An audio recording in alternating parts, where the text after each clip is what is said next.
जय श्री कृष्णा। राधे राधे जी। आपका हमारे सुनीता भक्ति चैनल में हार्दिक स्वागत है। तो आइए दोस्तों, आगे की कथा को प्रारंभ करते हैं। फिर उसके बाद ब्रह्मा जी ने नारद को युद्ध बंद करने के लिए भेजा। युद्ध तो बंद हो गया, लेकिन इधर दूसरी ओर शुक्राचार्य ने अपनी संजीवनी बूटी से मरे हुए असुरों को फिर से जला दिया। दूसरी ओर शिव जी को जब यह समाचार मिला कि विष्णु ने मोहिनी का रूप धारण करके अमृत तो देवताओं को पिलाया है और दैत्यों को चला गया है, तो शिव भी विष्णु के उस समोह रूप को देखने के लिए आतुर हो गए और उन्होंने पार्वती जी और अपने गणों के साथ विष्णु लोक में जाकर विष्णु की स्तुति आरंभ कर दी। भगवान विष्णु ने उनका सत्कार किया और विष्णु लोक में जाकर अपनी माया का विस्तार किया। तब शिवजी ने देखा कि सामने एक रमणीय उपवन है और उसमें एक सुंदर अलंकृत बाला गेंद खेल रही है। कामदेव को भस्म करने वाले शिव भी उसके रूप सौंदर्य से सम्मोहित हो गए। उसे पाने के लिए उसकी तरफ दौड़े। वह उनसे आंख मिचौली खेलने लगी और इधर उधर लताओं की ओट में छिपने लगी। वह उनसे कामातुर होकर उसके पीछे भागने लगे। बहुत समय तक भी जब वह उनके हाथ में नहीं आई तो उन्होंने तेजी से दौड़कर उस बालक के केस पकड़ लिए और फिर वह भी अपना हाथ छुड़ाकर भाग गई। किंतु शिव इतना ज्यादा कामातुर हो चुके थे कि उनका तेज स्खलित हो गया। जहां जहां इस तेज के अंश गिरे वहीं वहीं स्वर्ण और रजत की खानें पैदा हो गई।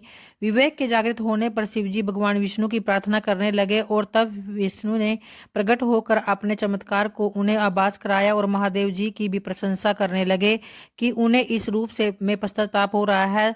शिव भगवान विष्णु के मोहनी रूप को भी देखकर बहुत प्रसन्न हुए और सह परिवार अपने घर लौट चले। रास्ते में शिवजी ने कहा कि हे पार्वती, जब एक बार मैं समाधि के बाद उठा था तब तुमने मुझसे पूछा था कि मैं किसका ध्यान करता हूँ। आज तुमने देख लिया, मैं इन्हीं पुराण पुरुष श्री विष्णु जी का ध्यान करता हूँ, जिनकी कृपा से मेरे जैसा कामाजीत भी मोहित हो जाता है। तो इस पर सुखदेव जी ने परीक्षित से कहा, अब मैं आपको अब फिर मनवंतर की कथा सुनाता हूँ। फिर उसके बाद परीक्षित जी ने हाथ जोड़कर पूछा कि भगवान विष्णु ने बलि के द्वार पर जाकर उससे 3 पग धरती क्यों मांगी और धरती को पाने पर भी उन्होंने निरपराध बलि को क्यों बांधा। सुखदेव जी बोले, राजा बलि अत्यंत धर्मात्मा और शत्रु विजेता थे। उनके गुरु शुक्राचार्य संजीवनी विद्या के प्रभाव से उसके मरे हुए सैनिकों को जीवित कर देते थे।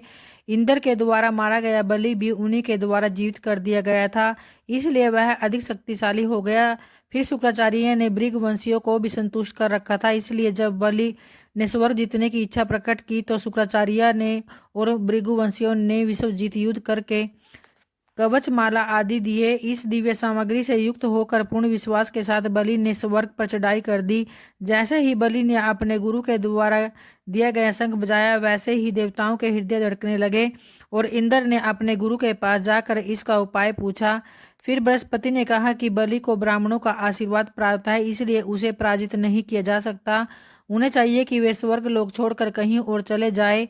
जब बलि ब्राह्मणों की शक्ति से क्षीण हो जाएगा तभी देवता फिर से स्वर्ग में आ सकेंगे। और इंद्र ने अपने गुरु के कहने से स्वर्ग को खाली कर दिया। जब अदिति को अपने पुत्रों के स्वर्ग से निकल जाने की सूचना मिली तो वह बहुत व्याकुल हुई और शोकपूर्वक अपने दिन बिताने लगी। कुछ दिनों के बाद कश्यप जी वहां आए और उन्होंने अपने पतिपरायण पत्नी को व्याकुल देखकर उससे पूछा कि क्या कारण है। तब अदिति ने अत्यंत दुखी स्वर में अपने समर्थ पति भगवान विष्णु को प्रसन्न करने का उपाय पूछा। कश्यप जी ने उसे संतान की इच्छा से पूछने के कारण ब्रह्मा जी द्वारा बताए गए पयोवत व्रत से परिचित कराया और कहा, फाल्गुन मास के शुक्ल पक्ष में 12 दिन केवल दूध पर निर्भर रहकर श्रद्धा पूर्वक भगवान विष्णु की आराधना करनी चाहिए। इस प्रकार विधि पूर्वक इस व्रत को करने से भगवान विष्णु अत्यंत प्रसन्न होकर अभिष्ट प्रदान करते हैं। अदिति ने इस व्रत का अनुष्ठान किया और भगवान विष्णु उसके सामने प्रकट हुए तथा उससे कहा कि उनके यहाँ पुत्र रूप में उत्पन्न होकर दैत्यों का विनाश करेंगे। समय आने पर भगवान ने वामन के रूप में अवतार लिया। तब वे एक बार बलि के यज्ञ और फिर उसके बाद भगवान ने उनकी बलि ने उनका स्वागत किया और 3 पैर धरने के लिए आग्रह किया। तो बलि ब्राह्मण रूप में भगवान की निरता पर विस्मय प्रकट करते हुए अपनी इच्छा की भूमि नापने का अनुरोध करने लगा। जैसे ही जल लेकर भूमिदान का संकल्प करने लगा, वैसे ही शुक्राचार्य ने उसको रोका और तर्क किया कि भगवान विष्णु ही छलपूर्वक दैत्यों का नाश करने वाले हैं। किंतु बलि ने इस वास्तविकता को जानकर भी इस बात को नहीं माना, क्योंकि वह वचन दे चुका था। शुक्राचार्य ने क्रोधित होकर बलि को राज्य से पतित हो जाने का श्राप दे दिया। बलि ने इस श्राप को स्वीकार किया और वामन जी से धरती नाप लेने के लिए कहा। भगवान ने अपने एक पैर में बलि के अधिकार की भूमि को और दूसरे पैर से स्वर्ग को नाप लिया, तो वे तीसरे पैर से धरती मांगने लगे। दैत्यों ने इस छल को देखकर भगवान पर आक्रमण कर दिया। भगवान को पहले ही पता था कि उन्होंने नंद सुनंद जय विजय आदि अपने 14 वीरों को तैयार कर रखा हुआ था। इस युद्ध में दैत्य लोग हताहत होने लगे। यह देखकर बलि ने दैत्यों को युद्ध से रोका और कहा कि यह सारा समय खेल का है।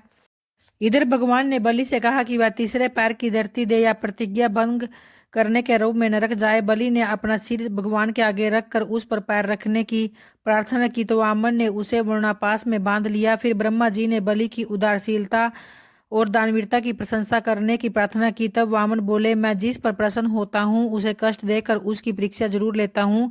बलि अपनी परीक्षा में सफल हुआ है, इसलिए मैं इसे सूतल नामक लोक देता हूँ। फिर भगवान वामन ने उसे वरुणपास से मुक्त कर दिया और सूतल लोक जाने की अनुमति दी। इस तो आज की कथा महात्म्य का अध्याय यहीं समाप्त होता है। तो प्रेम से बोलिए भगवान श्री हरि विष्णु की जय। धन्यवाद दोस्तों।